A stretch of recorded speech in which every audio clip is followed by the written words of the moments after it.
Vitale, Vitale Wealth Management here with the Gradient Investments Weekly Market Update. All information is gathered as of the week, March 10th. Let's get into what's happening. And oh my goodness, we're having a little shakeup in the market, so we'll talk about that.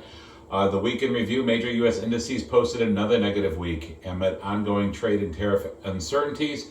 S&P 500 fell for the third consecutive week, down 3.06%. Its largest decline since September 2024. The Nasdaq dropped 3.43%, while the Dow lost 2.33%. Bond yields climbed, with the 10-year Treasury reaching 4.32% on Friday, pushing bond prices down 0.58%. Tariffs remain concern and focus as proposed 25% tariffs on Canada and Mexico went into effect. As of today, it actually increased before rolling back some, including those on automotives. Additionally, a new 10% tariff on Chinese goods took effect, adding to the existing 10%.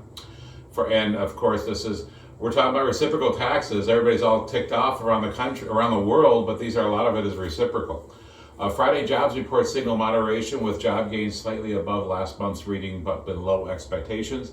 The unemployment rate ticked up to 4.1% for February, not yet reflecting federal government layoffs, which could further weigh on the job growth. So that's all part of what's happening. Upcoming economic releases. Key economic report this week offer insights into inflation and the labor market. The Consumer Price Index, which is the CPI, is due to come out tomorrow, followed by the Producer Price Index, which is coming out on Thursday. Now, both measure inflation at different supply chain stages. Additionally, the JOLTS report will be released on Tuesday, which is today. That's coming out, which provides further insight into the labor market. So we are seeing a softening, which of course is we knew was going to happen. Market outlook: given a potential slowing economy and rising policy uncertainty, markets are reacting cautiously, with the major U.S. indices currently down for the year. Investors continue shifting to a more defensive stance as value stocks extend their recent outperformance over growth stocks last week.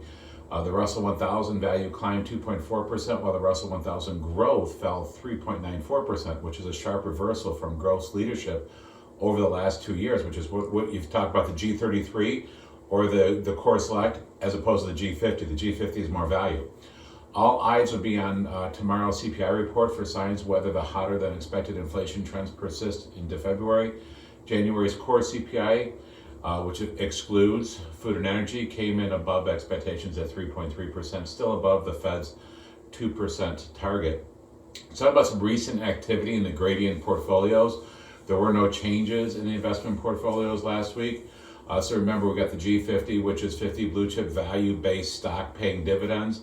The Core Select has the Mag 7 in there, a lot of those in there, and a lot of tech. The G33 is a lot of small cap, mid cap, and a lot of tech as well. Stocks in the news: Costco, which is owned in the Core Select, reported an earnings miss last week, showing that the consumers remain cautious about their spending. Stock fell 7.88% for the week. McDonald's, which is owned in the Core Select, G50, and the Contrarian Choice, reached an all-time high on Friday as investors are looking toward value given uncertainties in the markets. Stock ended up 5.59% for the week. So another thing we got to look at as we talk about the softening and what's happening right now. We talk about we're down considerably for the year. A lot of the gains from last year we're starting to take back a little bit.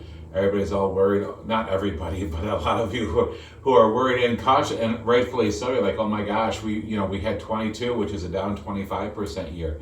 We had 23, which is up 25, 24, which is up 25, and now this year we're starting soft. I think what we got to see happen is the market needs to digest what's happening with the tariffs and with how that's coming. We're seeing energy come down. We're seeing gas prices already down 13%. So that's all inflationary, anti-inflationary. That's going to help push inflation down, which is going to spur everything.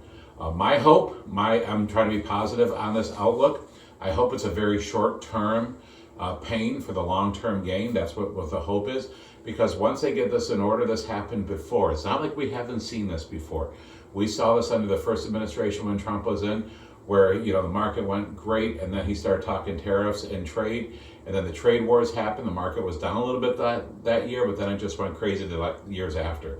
So if we can get these in order and get the tax cuts in, which the market wants to see that tax cut come in. The market wants to see that Congress approves and passes extending the tax cuts, because that's just going to add fuel to everything else.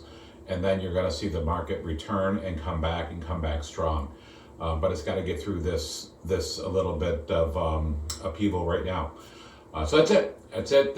Remember, this is why we have safety and we have growth. We have value, we have growth. We don't put all our eggs in one basket. We have money coming in, making sure your income is protected. So this way, we don't have to worry too much about how the market's doing, even though we definitely want to see it go up and take the earnings off the top as we need to. That's it for this week. Thank you so much for being part of the Vitale Wealth Management family. If you'd like to get a hold of us, give us a call at 855-756-5700. Visit us at vitalewealth.com. We got a lot of things happening right now, a lot of different events coming up. So looking forward to seeing you at those. And a lot of friends and family not sure what's happening in the market. Feel free to give them our number. We'd love to talk to them and bring them on and have them part of the family. God bless you. We'll see you again next week.